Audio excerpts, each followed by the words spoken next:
Hello friend, welcome to knowledge world. कैसे हैं आप लोग सभी? आई होप सभी अच्छे होंगे। चलिए आज हम लोग जो है इस साइंस का सेट नंबर 4 को करेंगे, जो कि रेलवे में पूछा गया प्रीवियस ईयर क्वेश्चन है। ठीक, जो कि प्लेटफार्म का बुक 3200 प्लस का है। ठीक, तो इसी को हम लोग सेट नंबर आज 4 को करेंगे। ठीक, सेट स्टार्ट करने से पहले आप लोग से एक अनुरोध है कि अगर आप लोग चैनल पर नए हैं तो आप चैनल को सब्सक्राइब कर लें तथा वीडियो को अपने दोस्तों में भी शेयर कर दें। और अगर आपको इसका पीडीएफ चाहिए तो आप हमारे टेलीग्राम चैनल नॉलेजबल पीडीएफ से जुड़ सकते हैं। टेलीग्राम चैनल का लिंक इस वीडियो के डिस्क्रिप्शन में दे दिया गया है। और जो भी पिछला वीडियो नहीं देखे हैं अभी तक में, जो 3 सेट आ गया है, तो तीनों वीडियो अगर आप नहीं देखे हैं तो आप चैनल पर एक प्ले लिस्ट बना दिया गया है, तो उस प्ले लिस्ट में जाकर के आप पिछला वीडियो को देख सकते हैं। ठीक, तो चलिए आज के प्रश्न को स्टार्ट करते हैं। देखिए आज जो है हम लोग सेट नंबर 4 को करेंगे, जिसमें कि जो आपको आरआरसी ग्रुप डी में जो है आपको 18/8/2022 को एग्ज़ाम हुआ था, 2022 वाला, जो कि फर्स्ट शिफ्ट में एग्ज़ाम हुआ था। उसमें जितना भी साइंस का क्वेश्चन पूछा था सारे को हम लोग करेंगे। ठीक, तो देखिए उसका पहला क्वेश्चन क्या कहता है कि कोयले और पेट्रोलियम के संरक्षण के लिए निम्नलिखित में से क्या किया जाना चाहिए। कि कोयला को भी संरक्षण करना है और पेट्रोलियम को भी संरक्षित करना है। तो ऑप्शन दिया हुआ है, इसमें से हम लोग को क्या करना चाहिए। ठीक, ए में दिया हुआ है कि एयर कंडीशनर या हीटिंग सिस्टम का अत्यधिक उपयोग नहीं करना चाहिए। कि एयर कंडीशनर यूज करते हैं तो किस चीज़ का खपत होता है? बिजली का। तो बिजली बनता कैसे है? तो ये कोयला से ही, अधिकतर बिजली जो है आपके इंडिया में कोयला से ही बनता है। ठीक है, तो ये तो सही है। ठीक ना। और हीटिंग सिस्टम का अत्यधिक उपयोग भी नहीं करना चाहिए। हीटिंग सिस्टम भी जैसे हीटर हो गया, एयर कंडीशनर हो गया, ये सब का यूज करेंगे तो ये बिजली पर चलेगा, तो बिजली का खपत होगा। तो बिजली का खपत होगा अधिक, तो क्या होगा? कोयला और पेट्रोलियम से ही बिजली का खपत होगा। तो जितना बिजली का खपत बढ़ेगा कोयला और पेट्रोलियम का भी खपत बढ़ेगा, जिससे क्या हुआ? संरक्षित नहीं हुआ। मतलब क्या कहा हमको, क्या किया जाना चाहिए, मतलब संरक्षण के लिए क्या किया जाना चाहिए। ठीक ना। यहाँ देखिए क्या कहा है कि एयर कंडीशनर या हीटिंग सिस्टम का अत्यधिक उपयोग नहीं करना चाहिए। यही बात तो नहीं, किया जाना चाहिए। मतलब इस सब का यूज कम करेंगे तभी तो बिजली बचेगा और कोयला और पेट्रोलियम का भी बचत होगा। ठीक ना। अब देखिए बीम का है कि सौर कुकर का उपयोग बिल्कुल भी नहीं करना चाहिए। यानी सौर कुकर का उपयोग बिल्कुल भी नहीं करना चाहिए। तो गलत बात दिया है कि देखिए सौर कुकर का यूज़ करेंगे तभी तो उसमें देखिए पेट्रोलियम का और कोयला का बचत होगा। ठीक है, पेट्रोलियम हो गया गैस, और कोयला देखिए कोयला पर भी खाना वाना पकता है। तो सौर कुकर अगर यूज़ होगा तो इसमें सूर्य के द्वारा ही प्रकाश से ही खाना पकेगा, तो इसमें भी आपको कोयला और पेट्रोलियम का बचत हो गया। तो यहाँ कह रहा है नहीं यूज करने के लिए, तो नहीं यूज कीजिए, तो गलत बात है। देखिए सीम का है कि मानक तापदीप्त बल्बों के स्थान पर CFL बल्बों का उपयोग नहीं करना चाहिए। क्योंकि देखिए मानक सी बात है, 100 वाट का जो बल्ब होता है वो ज़्यादा बिजली खपत खाता है, लेकिन CFL कम खाता है। ठीक नहीं, यहाँ कह रहा है नहीं उपयोग करना, नहीं करना चाहिए उपयोग, तभी तो बचेगा। तो ये भी गलत हो गया। डी में कि सार्वजनिक परिवहन या कारपूल का उपयोग नहीं करना चाहिए। सार्वजनिक परिवहन का यूज़ करेंगे, कारपूल का यूज करें तभी देखिए जैसे अपना सब पर्सनल गाड़ी लेके चलेगा तो ज़्यादा प्रदूषण होगा और ज़्यादा पेट्रोलियम का भी खपत होगा। लेकिन सार्वजनिक परिवहन जैसे बस हो गया, ये सब चीज़ अपनी यात्रा करेगा तो प्रदूषण भी कम होगा और पेट्रोलियम का भी बचत होगा। मतलब 1 लीटर, मतलब ज़्यादा आदमी उतना ही टाइम में उतना ही जो पेट्रोलियम खपत है उसमें ज़्यादा आदमी जा सकता है। यहाँ कह रहा है नहीं करना, अगर हाँ रहता तो सही होता। तो इसका उत्तर ऑप्शन नंबर ए हो जाएगा। ठीक, चलिए अगला प्रश्न है कि नीचे दिए गए कथनों पर विचार कीजिए और सही उत्तर का चयन कीजिए। अब कथन को देखते हैं, कथन क्या कह रहा है। कथन 1 में कह रहा है कि डोबिनेटर ने त्रिक नियम दिया था। सही बात है। देखिए डोबिनेटर जो है ये त्रिक नियम दिए थे। डोबिनेटर जो है ये देखिए कहाँ के वैज्ञानिक थे? तो ये आपको जर्मनी के वैज्ञानिक थे डोबिनेटर, और इन्होंने क्या दिया था आपको? त्रिक नियम। देखिए इन्होंने सबसे पहले जो है प्लेटिनम के उत्प्रेरक का भी पहचान किया था तथा समान त्रिक की खोज की जिसमें तत्वों के आवर्त सारणी का विकास हुआ। यानी कि सबसे पहली बार जो है आवर्त सारणी के खोजने का कोशिश कौन किए थे? तो ये इन्होंने किया था, डोबेरिनर ने। ठीक है, इन्होंने टोटल 3 गो त्रिक ज्ञात किए थे। ठीक है, एक देखिए पहला त्रिक था आपको लिथियम, सोडियम और पोटेशियम। तो ये दूसरा था कैल्शियम, SR और BA। उसके बाद क्लोरीन, ब्रोमीन, आयोडीन। ठीक है, ये तीनों क्या था आपको? त्रिक था। ठीक है, तो किन का त्रिक था? तो ये डोबेरिनर मात्र 3 ही त्रिक ज्ञात कर पाए थे। ठीक है, तो डोबेरिनर का जो त्रिक नियम था ये कहता क्या था? तो ये देखिए कहता था कि जो भी समान गुण का जो है 3 तत्व को श्रेणी बनाया था। ठीक है, और तीनों गुण तत्व से क्या होता था कि जैसे पहला तत्व है और दूसरा तत्व है, दोनों का जो औसत होता था ना, ये बीच वाला तत्व का परमाणु क्रमांक के बराबर होता था, ठीक ना। यही इनका त्रिक नियम कहता था, ठीक ना। अब देखिए इसके कथन को समझते हैं। कथन एक में कहा है कि डोबेरिनर ने त्रिक नियम दिया था, सही बात है, क्योंकि डोबेरिनर त्रिक नियम दिया था। कथन दो में कहा है कि डोबेरिनर ने विभिन्न गुणों वाले तत्वों के समूह को व्यवस्थित करने का प्रयास किया था, यहाँ तक तो सही है। आगे कहा है कि जिसमें प्रत्येक में 3 तत्व थे, प्रत्येक में 3 तत्व थे, ठीक ना, ये गलत है। यानी कि इसका दो कथन मतलब यह है 2 नंबर कथन गलत है, ठीक ना। यहाँ हमसे पूछा है नीचे कौन सा उत्तर का चयन, मतलब विचार कीजिए और सही उत्तर का चयन कीजिए। सही उत्तर क्या है, केवल एक सही है, जो कि किस ऑप्शन में दिया है, आपको ऑप्शन नंबर बी में दिया हुआ है, ठीक। चलिए अगला प्रश्न है कि निम्नलिखित में से क्या जो है पारिस्थितिकी तंत्र का एक जैविक घटक नहीं है, ठीक ना। पारिस्थितिकी तंत्र का जो है जैविक घटक कौन सा नहीं है, देखिए मेढक दिया हुआ है, मृदा दिया हुआ है, पुष्प दिया हुआ है, कीट दिया हुआ है। देखिए मेढक तो है ही, पुष्प भी है और कीट भी है, ठीक है, लेकिन मिट्टी जो है यानी कि मृदा जो है ये जैविक घटक नहीं है, ठीक है। पारिस्थितिकी तंत्र का ये जैविक घटक नहीं है, तो इसका उत्तर ऑप्शन नंबर बी हो गया। चलिए अगला प्रश्न है कि निम्नलिखित में से कौन सा तत्व सर्वाधिक अभिक्रियाशील है। देखिए 10th के एनसीईआरटी में दिया हुआ है आपको सक्रियता श्रेणी, यानी कि धातुओं के सापेक्ष अभिक्रियाशीलता है दिया हुआ है, ठीक ना। तो जिसमें देखिए आपको ऊपर में जितना भी तत्व है, ये सब जितना भी धातु है, तो वो सब जो है ना आपको सबसे अधिक अभिक्रियाशील, जितना भी तत्व है ऊपर में आपको, वो सबसे क्या है, आपको अधिक अभिक्रियाशील, कि वो अधिक अभिक्रिया करेगा। और सबसे नीचे में जो है सबसे कम अभिक्रियाशीलता है, ठीक है। कि अभिक्रियाशीलता का ना घटते क्रम में दिया हुआ है, यानी कि सबसे अधिक अभिक्रियाशील कौन हो जाएगा, तो पोटेशियम हो जाएगा, उससे कम सोडियम, उससे कम कैल्शियम, उससे कम मैग्नीशियम, उससे कम एल्युमिनियम, उससे कम जिंक, तब हो जाएगा आपको आयरन, उसके बाद लेड हो जाएगा, उसके बाद हाइड्रोजन, और उससे कम हो जाएगा आपको कॉपर, तब मरकरी, तब सिल्वर, तब गोल्ड हो जाएगा, ठीक नहीं। देखिए क्या कहा है कि देखिए तो कौन सा सर्वाधिक अभिक्रियाशील है, तो अभिक्रियाशील देखिए पोटेशियम ऑप्शन दिया, नहीं दिया हुआ है तो नहीं होगा। सोडियम भी नहीं दिया हुआ है। कैल्शियम दिया हुआ है, तो इसका उत्तर क्या हो जाएगा, ऑप्शन नंबर डी हो जाएगा, कैल्शियम, ठीक। चलिए अगला प्रश्न है कि एक अश्वशक्ति किसके बराबर होता है। देखिए एक अश्वशक्ति जो होता है आपको ये 746 वाट के बराबर होता है, ठीक। तो इसका उत्तर क्या हो जाएगा, ऑप्शन नंबर डी हो जाएगा, 746 वाट, ठीक। चलिए अगला प्रश्न है कि निम्न चित्रों में से कौन सी संख्या मानव मस्तिष्क में मेरुरज्जु की स्थिति को दर्शाता है, ठीक नहीं।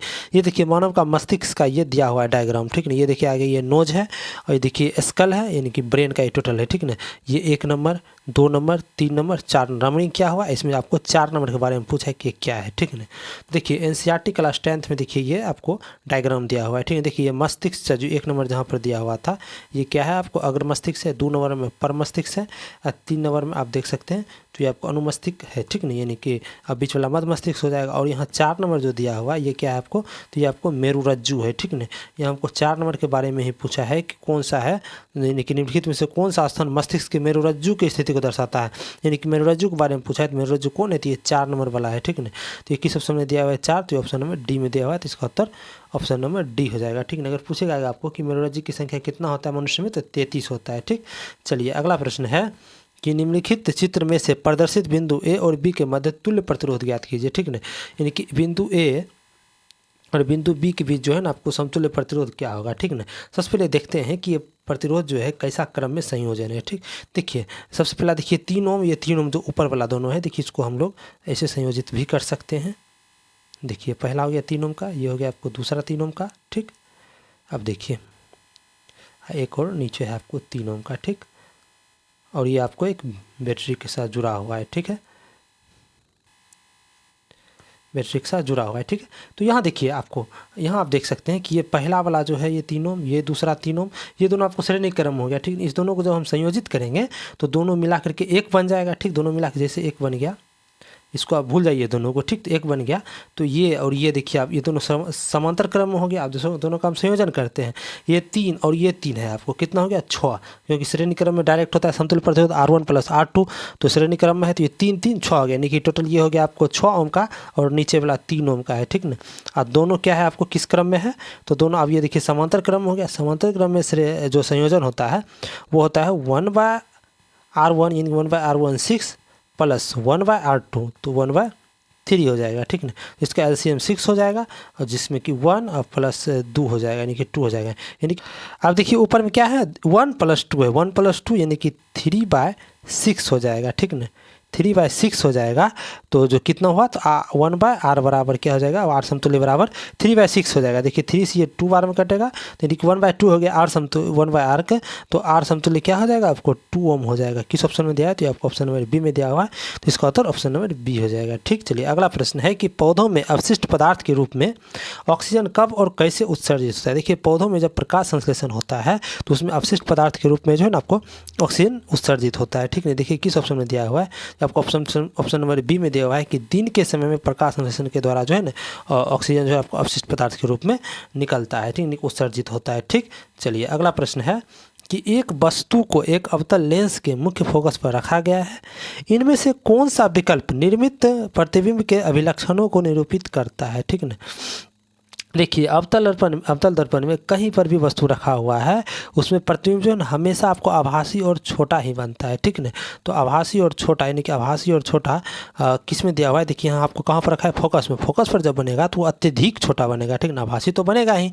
लेकिन अत्यधिक छोटा बनेगा। ठीक, देखिए किस ऑप्शन में दिया हुआ है, तो आपको ऑप्शन नंबर डी में दिया हुआ है, आभासी और अत्यधिक छोटा, तो इसका उत्तर ऑप्शन नंबर डी हो जाएगा। ठीक, चलिए अगला प्रश्न है कि विद्यालयों में यौन शिक्षा के महत्व को उजागर करने वाले कुछ कारकों का उल्लेख नीचे दिया गया है और गलत विकल्प का आपको चयन करना है। ठीक ना, ए नंबर में दिया हुआ है आपको कि अपने शरीर में होने वाले बदलावों के बारे में जानकर किशोर किशोरियों एक दूसरे को मजाक उड़ाने लगते हैं। ये बात गलत दिया है। देखिए जब किशोरों को यानी कि यौन शिक्षा दिया जाता है तो क्या वो अपने आप को मजाक इस उद्देश्य से तो नहीं दिया जाता है कि वो दोनों मजाक उड़ाए। यही हमसे पूछा है, गलत विकल्प को चयन करना है, तो यही इसका उत्तर हो जाएगा। ठीक है, तो इसका उद्देश्य क्या क्या होता है ये भी जान लेते हैं। देखिए इसमें देखिए भी है कि विभिन्न मिथकों और भ्रांतियों को दूर करना। ठीक है, इसका उद्देश्य तो यही है कि उसका हम यौन शिक्षा देंगे तो जो भी मिथक है और भ्रांतियाँ हैं वो किशोरों में दूर हो जाए। ठीक, अब सीन क्या है कि यौवनारंभ के दौरान होने वाले परिवर्तनों के बारे में ज्ञान, यानी कि यौवनारंभ जब होता है किशोरों में यानी कि किशोरावस्था में, तो उसके परिवर्तन जो शरीर के बारे में, शरीर में जो परिवर्तन होता है उसके बारे में ज्ञान उसको देना मुख्य उद्देश्य होता है कि अगर किशोरावस्था में आपको यौन संबंधी शिक्षा दिया जाता है तो ठीक है, ये भी सही है। डी में दिया है कि किशोर और किशोरियों की यौन शोषण से बचाने में सहायक। सही बात है कि वो यौन शिक्षा के बारे में उसको जानकारी होगा तभी तो उनका अगर कोई यौन शोषण कर रहा है तो उससे उसको बचने में सहायक होगा। ठीक है, तो ये तीनों सही है। यहाँ हमसे गलत कथन पूछा था तो गलत कथन ऑप्शन नंबर ए है। ठीक, चलिए अगला प्रश्न है कि कौन सी आकृति फ्लोएम में भोजन की गति का सही निरूपण करता है। ठीक है, यहाँ देखिए आपको जो ऑप्शन में दिया हुआ है जितना भी आकृति सभी लगभग सेम ही लग रहा है। ठीक है, यानी बुक में जो दिया हुआ है, प्रिंटिंग में जो है ना ये सेम ही देगा, लेकिन जो है आपको फ्लोएम का जो सही निरूपण करेगा तो देखिए ये आकृति करेगा। ठीक है, ये देखिए आपको एनसीईआरटी में ये आकृति दिया हुआ है, यानी कि रेलवे जो है आजकल एनसीईआरटी का ही फोटो को डायरेक्ट फोटो कॉपी कर देता है। ठीक है, तो ये एनसीईआरटी में दिया हुआ है। तो इसमें देखिए क्या करा है आपको, फ्लोएम के भोजन के गति को निरूपण करता है। ठीक है, तो फ्लोएम की गति, फ्लोएम का भोजन गति कैसा होगा, देखिए फ्लोएम का कार्य क्या है कि पत्ती के द्वारा जितना भी भोजन बना है तो वो सभी अंगों तक पहुंचाना है। ठीक है, यानी कि इसका द्विदिशीय कार्य, यानी कि सभी दिशा में ये बहुदिशीय एक इसका कार्य है। ठीक है, तो इसकी पत्ती में देखिए यहाँ पर भोजन तैयार हो गया, ये देखिए तना पहुँचाया, तना के बाद देखिए जड़ में भी इसको जाए, यानी कि चारों तरफ ही जाएगा।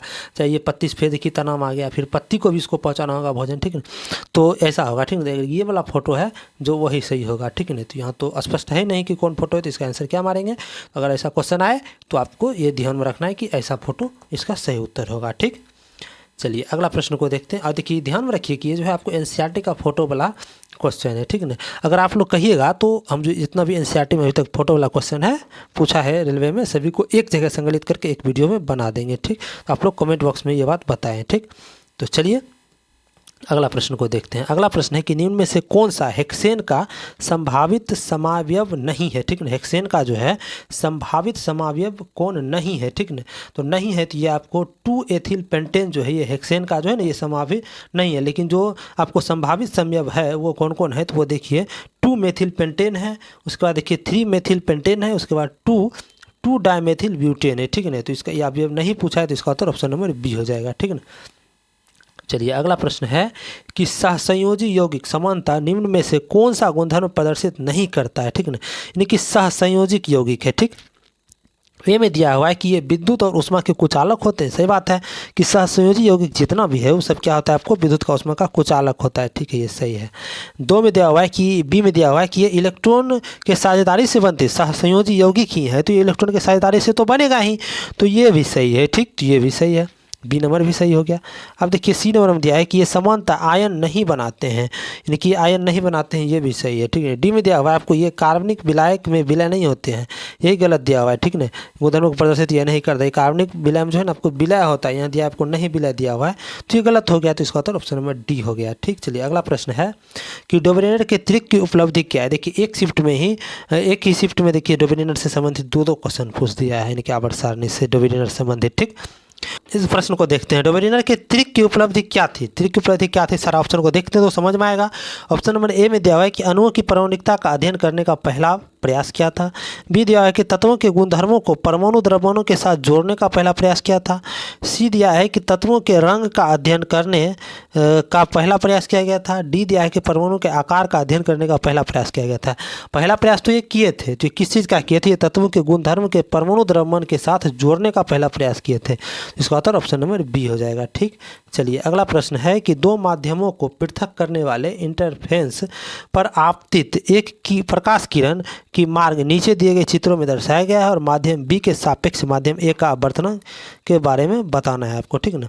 देखिए यहाँ देखिए आपको 45 डिग्री का कोण बनाया या 30 डिग्री का कोण बनाया, ठीक ना। तो देखिए जो अपवर्तनांक होता है म्यू, उसे म्यू से डिनोट किया जाता है, तो म्यू बराबर आपको फार्मूला होता है sine i by sine r, ठीक है ना, sine i by sine r, ठीक है। तो साइन आई यहाँ पर क्या है, तो 45 डिग्री है आई, तो साइन आई यानी कि साइन 45 डिग्री हो जाएगा और साइन आर यानी कि साइन ये 30 डिग्री हो जाएगा, ठीक ना। अब देखिए साइन आई जो है यानी कि 45 डिग्री, तो साइन में 45 डिग्री वैल्यू किसका होता है, तो साइन 45 का वैल्यू आपको क्या होता है, तो साइन 45 का वैल्यू आपको 1/√2 होता है, ठीक ना। क्या होता है 1/√2, तो यहाँ क्या हो जाएगा आपको 1/√2। अब बटा में हो जाएगा आपको साइन 30, तो साइन 30 का वैल्यू 1/2 होता है, ठीक ना। तो बटा में है तो इसको हम भाग में लिख सकते हैं, यानी कि 1/2 है, ठीक।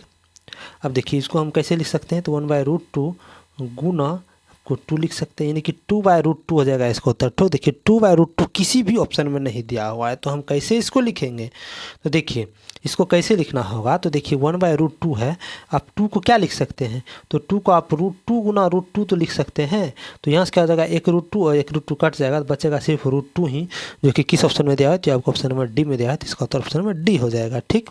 चलिए अगला प्रश्न है कि यदि किसी दिए गए पदार्थ के एक तार की लंबाई L और प्रतिरोध R है, तो उसी पदार्थ से निर्मित पहले वाले तार की 3 गुनी लंबाई और 2 गुनी अनुप्रस्थ काट के क्षेत्रफल वाले एक अन्य तार का प्रतिरोध इनमें से किसके बराबर होगा, ठीक ना। यानी कि पहला तार दिया हुआ है जिसका लंबाई L है और इसका प्रतिरोध R है और अनुप्रस्थ काट का क्षेत्रफल A है, ठीक ना। कोई तार है L R और A क्या है आपको अनुप्रस्थ काट का क्षेत्रफल है, तो यहाँ आपको R बराबर क्या हो जाएगा आपको, यानी कि इसका प्रतिरोध क्या हो जाएगा R बराबर ρL/A हो जाएगा, ठीक ना, ρL/A हो जाएगा, ठीक।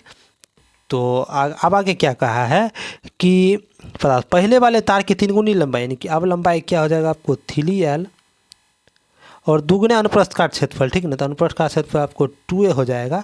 तो अब इसका प्रतिरोध आपको पूछा है, तो इसका प्रतिरोध देखिए R बराबर की जगह रो तो रो ही होगा और L की जगह आपको 3L आ जाएगा बटा एक जगह आपको 2A आ जाएगा, ठीक है। देखिए हम इसको सॉल्व करेंगे तो क्या हम इसको लिख सकते हैं, तो ρL/A इंटू 3/2, ठीक।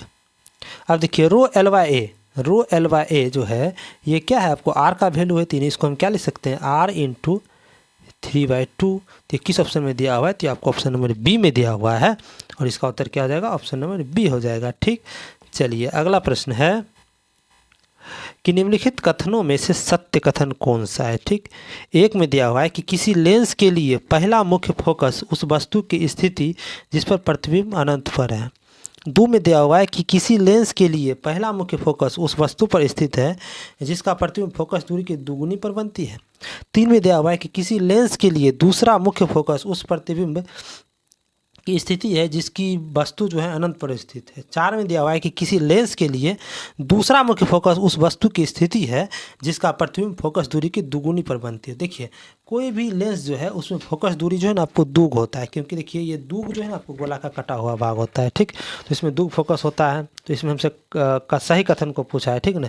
तो सही कथन क्या हो जाएगा, देखिए सही कथन कि 1 में और 3 में जो दिया हुआ ये आपको सही कथन है, ठीक है। 1 में दिया आपको किसी लेंस के लिए पहला मुख्य फोकस उस वस्तु की स्थिति है जिसका प्रतिबिंब अनंत पर है, तो ये सही है। और 3 में दिया है कि किसी लेंस के लिए दूसरा मुख्य फोकस उस वास्तविक प्रतिबिंब की स्थिति है जिसकी वस्तु अनंत पर स्थित है, ठीक है। तो इसका उत्तर क्या आ जाएगा, ऑप्शन नंबर डी हो जाएगा। 1 और 3 दोनों सही है, ठीक।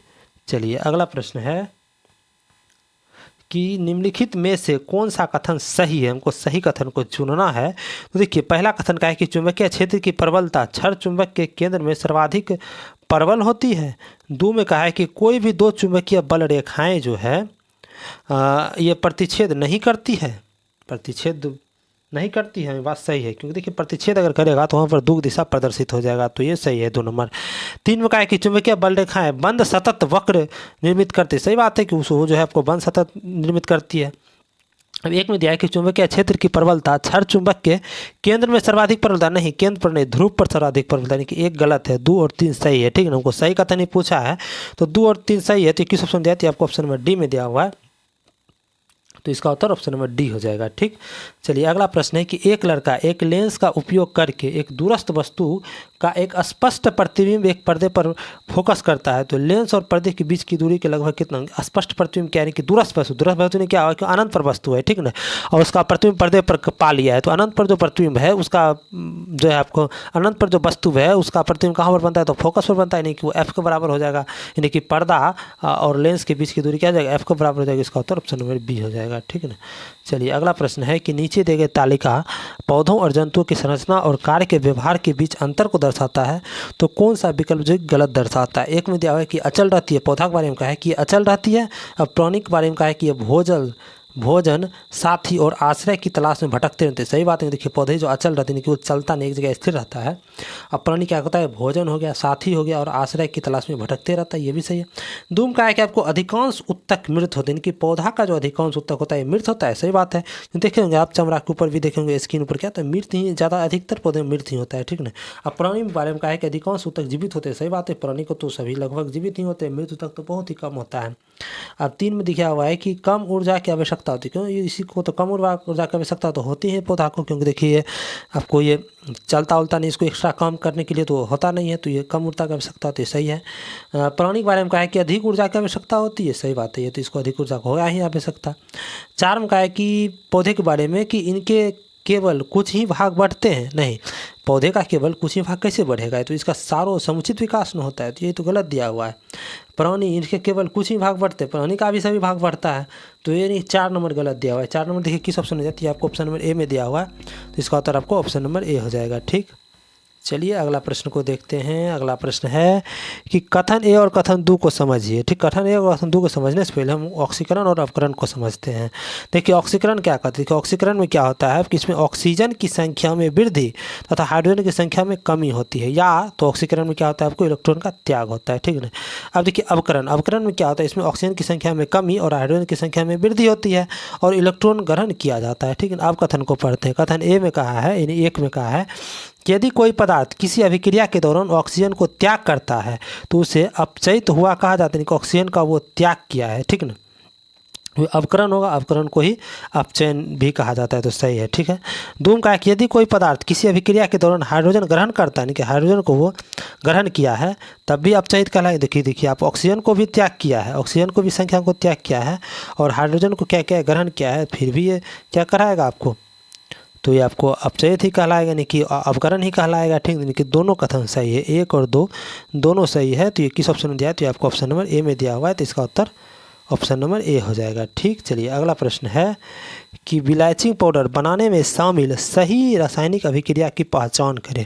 देखिए ब्लीचिंग पाउडर कैसे बनाया जाएगा, देखिए ब्लीचिंग पाउडर जो है, जब देखिए कैल्शियम हाइड्रोक्साइड जो होता है इसको क्लोरीन के साथ में क्या होता है, तो CaOCl2 और H2O बनता है, तो यही आपको क्या है, तो ब्लीचिंग पाउडर है, ठीक ना।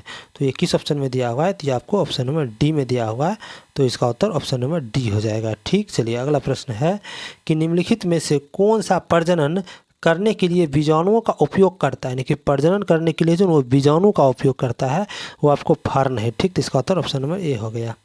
चलिए अगला प्रश्न है कि एक एसी जनरेटर किस सिद्धांत प्रकार का, एक एसी जनरेटर है तो किस सिद्धांत प्रकार करेगा। एम का है कि धारा ले जाने वाले चालक के बल्ब पर, बी में क्या है कि विद्युत धारा के तापीय प्रभाव पर, सी में क्या है कि विद्युत चुंबकीय प्रेरण के सिद्धांत पर, और डी में क्या है चुंबकीय विद्युत चुंबकीय के सिद्धांत पर। तो इसका सही उत्तर हो जाएगा आपको कि विद्युत चुंबकीय प्रेरण के सिद्धांत पर कार्य करता है एक एसी जनरेटर। तो इसका उत्तर ऑप्शन नंबर सी हो जाएगा। चलिए अगला प्रश्न है कि देखिए अगला प्रश्न है कि निम्नलिखित को सुमेलित कीजिए।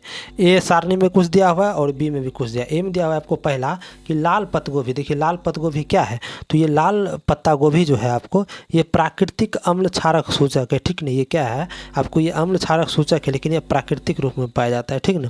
अब देखिए दो में दिया है कि मेथिल ऑरेंज। ये मेथिल ऑरेंज तो आपको क्या है आपको, तो ये आपको अम्ल क्षार सूचक ही है, तो ये दो आपको बी के साथ मिल जाएगा। अब देखिए तीन में दिया हुआ है कि प्याज लोग क्या है, तो आपको घ्राण सूचक है, ठीक। तो यानी क्या हो जाएगा कि एक का हो जाएगा आपको सी, और दो का हो जाएगा बी, और तीन का हो जाएगा ए। तो देखिए किस ऑप्शन में दिया हुआ है, तो ये आपको ऑप्शन नंबर डी में दिया है, तो इसका उत्तर ऑप्शन नंबर डी हो जाएगा, ठीक ना। अब देखिए लिटमस पत्र है, कोई भी लिटमस पत्र है, अगर वो अम्लीय माध्यम में जाएगा तो वो लाल हो जाएगा, और क्षारीय माध्यम में जाएगा तो नीला हो जाएगा, ठीक ना। अब जब देखिए लाल पत्ता गोभी क्या है, तो ये आपको प्राकृतिक अम्ल क्षारक सूचक है, तो जब ये अम्लीय माध्यम में जाता है तो लाल पत्ता गोभी तो ये लाल रहता है, और जो ये क्षारीय माध्यम में जाता है तो हरा हो जाता है, ठीक है ना। तो हल्दी के बारे में जान लेते हैं। तो हल्दी क्या होता है, तो ये अम्लीय माध्यम में जाता है तो पीला हो जाता है, और क्षारीय माध्यम में आपको ये भूरा हो जाता है, ठीक है। तो इसका उत्तर ऑप्शन नंबर डी हो गया, ठीक। चलिए आज का अंतिम प्रश्न था। अगर आपको वीडियो अच्छा लगा हो तो आप वीडियो को ज़्यादा से ज़्यादा शेयर कर दें, और अगर आपको इसका PDF चाहिए तो हमारे टेलीग्राम चैनल नॉलेजेबल PDF से जुड़ सकते हैं, और टेलीग्राम चैनल का लिंक इस वीडियो के डिस्क्रिप्शन में दे दिया गया, ठीक। और आप लोग जो है वीडियो कैसा लगा उससे संबंधित आप सब लोग जो है कमेंट बॉक्स में अपना फीडबैक ज़रूर दें, ठीक। और जो पिछला वीडियो नहीं देखे चैनल के प्लेलिस्ट में जाकर के पिछला वीडियो को देख सकते हैं। तो चलिए वीडियो में अंत तक बने, धन्यवाद। मिलते हैं अगले वीडियो में।